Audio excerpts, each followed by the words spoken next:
Hello मित्रांनो, कसे आहात तुम्ही मित्रांनो येथे प्रोमो आलेला आहे ते आहे आर्याने कानाखाली वाजविलेला आहे निक्कीच्या। हो मित्रांनो, हे आश्चर्यचकित झालेलं आहे मित्रांनो आणि येथे घरामध्ये हिंसा पण झालेली आहे मित्रांनो।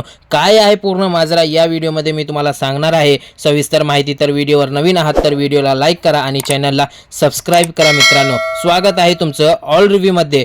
येथे निक्की जी आहे ते येथे कॅप्टनजीचं टास्क खेळत असते मित्रांनो आणि काल जे टास्क झालेला आहे ते अर्धा टास्क येथे राहिलेलं असते आणि बिग बॉस येथे सगळ्यांना लिव्हिंग एरियामध्ये बोलवतात। बोलवल्यानंतर सगळेजण येथे बसतात आणि बिग बॉस जे आहे ते येथे एक जादुई किताब आणतात मित्रांनो आणि त्याच्यामध्ये एक जादुई पंख असते आणि त्या पंखची एक मोती असते मित्रांनो आणि ते मोती येथे आणून ठेवलेलं असते मित्रांनो आणि त्या मोतीला तिथे घेण्यासाठी घ्यायचं असते आणि घेण्यासाठी तिथे झालेले असतात निक्की आणि आर्या हे सगळेजण येथे असतात आणि निक्की जी आहे ते येथे हात लावते आणि आर्या पण हात लावत असते आणि निक्की त्याला सांगते की तू याला हात लावू नको, तू हे करू नको, उचलू नको असं निक्की त्याला सांगते। मग आर्याला येथे राग येतो मित्रांनो आणि आर्या जे आहे ते निक्कीच्या कानाखाली वाजवते मित्रांनो। हो मित्रांनो, येथे लई राडा झालेला आहे मित्रांनो आणि येथे निक्कीला फार राग येतो मित्रांनो आणि धावत धावत ते बाहेर येते आणि बिग बॉसला सांगते, बिग बॉस एकतरी मला या घरातून पाठवा आणि नाहीतर आर्याला,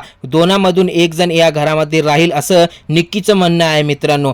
तुमचं काय मत आहे हे तुम्ही आपलं मत कमेंटमध्ये नक्कीच मांडा आणि निक्की बरोबर आहे का आर्या बरोबर आहे हे तर प्रोमो आल्यानंतरच कळणार आहे। का निक्कीमुळे आर्या घराच्या बाहेर जाईल? मला तर वाटतं मित्रांनो ही हिंसा झालेली आहे, मला वाटते आर्या जाणार आहे घराच्या बद्दल। तुमचं काय मत आहे कमेंटमध्ये सांगा।